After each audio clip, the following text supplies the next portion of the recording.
want to kick things off? So I'm Yoni, Nevo, pleasure being here. So I think the record is about, first of all, in Amdocs and ECI. At the time, ECI used to be the Israeli Nokia, when Nokia used to be like the Apple of today, or something like that. Was responsible for a product that sold something like $4 billion and kind of revolutionized the way people build fiber optical networks and communication.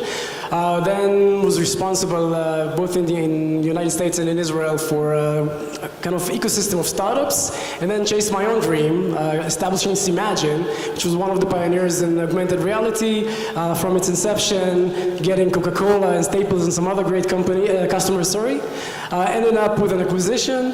Afterwards, be responsible for Snapchat's team in Israel that sees something like 100 million daily active users playing with an Israeli technology. Amazing. Thanks. Hi, so my name is Motti. I'm the CEO and co-founder of Infinity Augmented Reality. So if we are talking about track record, I was the Chief Marketing Officer for Telmap, acquired by Intel in 2011. I did my sentence over there for a year and started Infinity Augmented Reality. We are Alibaba portfolio company, and we are developing operating system for augmented reality glasses. That means that if you like, as an ODM or brand, to build augmented reality glasses and fight through this space, we can provide you with all the required technology, starting from the sensor selection, all the algorithm and the SDK for your developers, so you can ramp up very quickly and build augmented reality glasses. Hi, my name is Meron. I'm the CEO and founder of Meta. What is my proven track record? I don't know. I created the first Kickstarter in AR, began with the Meta 1, which I guess was the first full end-to-end system, hardware plus software, tracking, etc., that went into the market. I learned a ton. Then I went into Y Combinator as one of their only hardware startups. Learned a ton. And then we scaled the company in Silicon Valley. I was invested by Tencent and Horizons Ventures and many others, Tim Draper. So yeah, that's me. Thank you. Hi, I'm Matteo, co-founder currently of XTEND, before that of Replay Technologies, acquired by Intel, trying to think of my contributions to the XR ecosystem. I would say three things. One, we've proven that volumetric video is a concept that could work, being able to do 9 degrees of freedom, or actually immerse yourself in real live video inside a three-dimensional environment. We've showed that XR could mean that you can actually exist in a different reality. You can literally immerse yourself in a different physical, not necessarily synthetic, but what we call real reality using digital tools. And also Replay Technologies show that there's a very bustling sports tech market, that there is a very big space for sports as an ecosystem to improve the quality of the experience and to basically be open to new technologies and new experiences. Hi everyone, thanks for having me. I'm Bendov. I ran Sidekick VR. We were providing content for leading makers of interfaces and headsets. We work with PrimeSense early days, Oculus early days, and provided content for their platform. I still do that today. I'm an advisor for Beyond VR, for Inception VR, and I'm also the chairman of the Israeli Game Association. Excellent. Thank you. Thank you so much. So your experience all seems to suggest that you are all AR, VR tastemakers, which means that you should have a good sense as to where the market is. And market timing is everything for startups. I think that's a great place for us to start our conversation. I know we have only 3 mics and 6 of you, so we're going to play some mic dancing. But let's just kick off this conversation. Where do you see the current AR, VR market? What's your insight that you'd like to share? So from what we currently see, and I'm very much focused on AR glasses only. So I'm not going to refer to VR or to mobile AR. I'm talking about AR glasses, I guess, HoloLens type of glasses.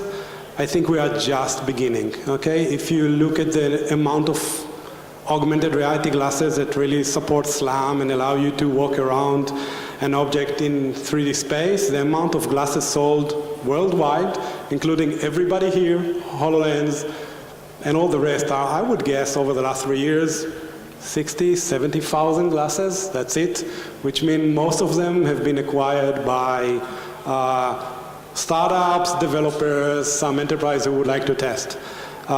What we currently see, and the way we test the water or the market right now, is that you start to see huge utility companies, enterprises, whether they are electric companies, oil and gas, trialed over the last 2-3 years with HoloLens, understand the requirements, and now issuing RFPs into the market.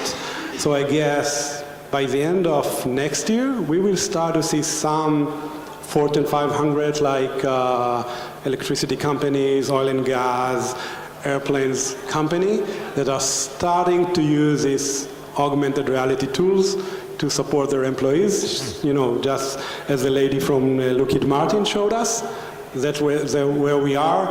Don't expect next Christmas to provide your kids with a pair of AR glasses to play Monopoly. It's not going to happen. Meron, maybe this is a good time for you to jump in. Sure. So I'll agree with a couple of things and maybe provide a different direction with another. Your kids aren't going to buy this for Christmas. That's definitely correct. I did this kind of cool exercise where I plotted for fun the last 10 form factors that succeeded, you know, from the Apple IIs in the 70s to the IBM PC and even some Commodore stuff. And I was looking at the dynamics of success in the first few years. And it turns out that there's this really interesting pattern of about between 50 and 200, 300,000 sales in the first 2-3 years. And then, which is where we're very much at in this very vertically oriented enterprise developer phase. And then comes a killer app, a single, usually productivity-driven horizontal tool, such as spreadsheets in 1978, WordPerfect, and these are the tools that every business uses. And the moment one of those hits, the whole market goes up to millions. And then there's Commodore, and it's all about gaming. About 1 out of 3 successful form factors has the gaming killer app. The gaming ones are linear in growth, which should be interesting for our industry. The horizontal productivity killer apps, they're the only exponential form factors. So I see us as the end of the enterprise years. So we're actually right before crossing the chasm. Some killer apps are emerging and quiet, and I think we're about to see a very big soar probably in the next year. Okay. Yoni, Matteo, Guy, I think you could all chime in maybe on the consumer side, knowing especially the mobile AR opportunity, content, entertainment, any insights there to glean? So I think it's interesting to look because things happened in the market. Like, remember Pokemon Go, for example, in mid-2016 was a major change that people actually interact with AR and making a lot of money from AR, but it's still very, very unique. So this is one thing that happened. Then ARKit and ARCore have been announced in 2017. Supposedly everybody should start making a lot of money from AR as we speak and collect money. And still, perhaps the market is still waiting for those glasses to come, so there's a great level of uncertainty, which I think at the end of the day, when us as a startup community, when we develop solutions, I think we're still at the point solution stage, where it's very important to kind of develop something which is very a holistic approach to a solution. For example, in Cimagine, we provided a product that allows you to visualize how products you want to buy would look like. We also had to take care of the content, the 3D models. We actually had like factories to do this, because otherwise it wouldn't have worked. So holistic view of to do something very well, I think this is the stage for the coming 2-3 years, and then it's yet to see what's going on. I'm very excited to see what's happening in VR. Quest, I think, is a great news, and you know, Qualcomm and Intel as well are pushing that, you know, together with 5G, which is an important sort of power engine to the entire industry. That all translates to more people trying, and definitely takes time until those form factors, as we said, are coming to market. That's on the VR side. And in terms of AR, I think it's, more enterprises jumped in. It's more relevant to them. I think AR will take more time for consumers to digest. What I'm very excited, when I look at that market, is the multi-user, the shared experience type of platform that are emerging. I think overall we're still at the stage where form factors are being defined, and tested. There's just a handful of content that's coming to market. I would summarize by if to think about from the perspective of the entrepreneur, that we're at a stage where if you're an entrepreneur and you have a really good idea, but it's let's call it a pure consumer-oriented approach, a B2C approach, that it's not impossible, but you have to be very cautious with the approach. It doesn't mean that, for example, that AR is necessarily enterprise-driven at the moment, but if you have a great idea or a great technology that's pure B2C, you have to be clever about it and either treat it as a B2B2C, somehow find out how you can push it forward as a service, as a collaboration. Of course, if there's an enterprise application and there are willing and interested parties, that's a great way to start maturing the technology, but be very cautious with, with direct B2C approach of developing ideas. Okay. Now, market timing is just one ingredient that allows for a startup to succeed. Obviously, team and the ecosystem is really important. So what is it about the Israeli ecosystem that allows for XR to thrive? Meron, maybe we can start with you, because I know Israel is a key focus for Meta. Yeah, we're actually setting up Meta Israel this week. Amazing. Congrats. That should be fun. Why are we setting up Meta Israel? Israelis are hustlers. And we noticed that internally at Meta US. We always knew it. There's a certain element to the work ethic here and creativity that we really like. And so we're setting up shop here this week. It's going to be really exciting. We're hiring our first 15 people. And that's pretty much my thoughts about Israel.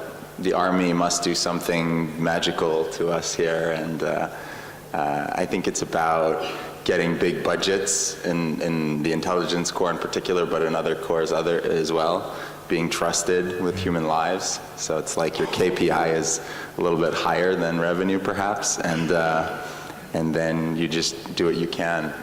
So that's why I work. Awesome. Congratulations. I think the answer here is pretty straightforward. It's not that we are very good in marketing or in creating consumer products. It's not our, what we are good at. It's about 50 years ago when we needed to fly drones around the country, and we needed technologies that were not available to us, like GPS, so we needed new technologies. So we started developing computer vision based navigation, and from there you see that the academia start to look into it. So you have very good universities here that are supporting computer vision and sensor fusion technologies. From there you move to autonomous car, you move to augmented reality. Eventually, if you look at it, computer vision in basics are the ability to take data from cameras and other sensors to fuse it together and generate understanding of the world. Whether you are flying a drone, a pilot helmet, an autonomous car, or navigate augmented reality glasses, same technology. And I think what you have here, it's like a very cool ecosystem of people who are handling this type of technology for the last 40 years and are not afraid to trial. I think we've done it once, why not try again? I would, maybe dive a little deeper into this sort of the outcome of the Israeli mentality. I think the end result. It's interesting to try to analyze what the source is, but the end result, and I think it's important to for entrepreneurs, Israeli entrepreneurs, to realize this and integrate this into the business plan and strategy. Is that we have an ecosystem in terms of the manpower, the talent that's very good with shifting paradigms really fast. So for example, if there is a problem, there's this very dynamic attitude towards how to solve the problem. And for example, if there's a KPI, if we can solve the problem by bending the KPI, that's a perfectly good solution. So it's not necessarily always hitting that specific goal or target a number. Maybe we could treat the problem differently. Maybe we can throw a different set of disciplines or technologies, or take something that's not from, just like the example with computer vision. If there's no GPS signal, we'll use computer vision. If there's no computer vision, we'll use sonar. Whatever we can to sort of try to attack the problem really progressively and efficiently. Okay. Well, you have like 3 minutes and 50 seconds left or so. There's so much more we need to talk about. So I thought maybe before we maybe sneak in a question from the audience, let's do final thoughts talking about things that founders really want to hear from you. Fundraising, scaling, culture, the importance of other markets like China. I know each of you have something important to say on those topics. So maybe you can do a final thought on your choice. So I think what I'm trying to think of two important things. One is you're a startup, you need to focus more than anything else. So you need to pick the right territory, and I don't think you can take China, United States, and Europe at the same time, so you need to plan. And then the next phase, you need to be close to the market. One of the things that it took me time to realize is that the best way to be near your market is actually to relocate and be there. I actually told my investors, next time don't invest in a company that is not willing to send someone to relocate, because there's a whole difference. I paid tons of money to an amazing guy doing business in the US for me. He got me the big names, but I would have done much more and understood the market better. So this is something which I think is very important. And the other thing is exit strategy. So I was naive. I built a company in order to build a company. I didn't plan to be acquired, and I said, look, good things might come along the way, which is basically a good approach. But investors don't care about your ideas in this respect. If they only think about how fast this could be, who would be the potential buyers, and how big it's going to be. So I think you should have a plan, very clear plan of who would be those guys, and kind of associate with them along the way, which I happen to do. The acquisition of Cimagine happened because I became friends with people who actually kind of industry events and stuff like that weren't afraid of them, and actually one of the first phones that they've done in their acquisition was for me because we knew one another. So that's it. Great. I would say Israel is located just between the US and China. Let's use that. We've done great business in China, again with local partners. It's very important to have a local partner, as in the US. But US is not the only market for us. There is a growing market in China. There is a lot of respect in China to the Israeli innovation spirit and bottom line results. And if you find the right partner, there's a lot of business potential there, as well as funding. And I think at least two of you are funded or working with Chinese investors. Infinity is focused only on China, which means we have offices in Shanghai, in Taiwan, in Shanghai, in China, and in Taipei, in Taiwan. For me, it's the first time doing business in China. All my life, I did business in the US and Europe. What I can give you as an advice, this is extremely challenging, culture-wise.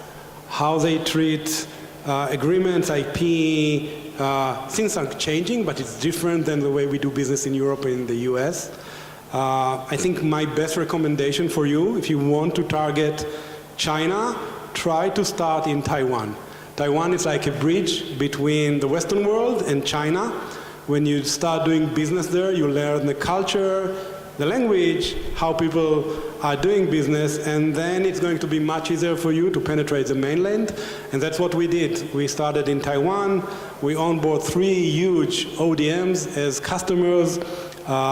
It's very important immediately to hire local people, because otherwise there is no way that you're going to understand meanings in meetings, what are they looking for.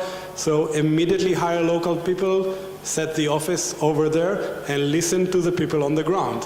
Things that might insult you or unaccepted in Western culture are the way they do business over there. I'll give you just one example.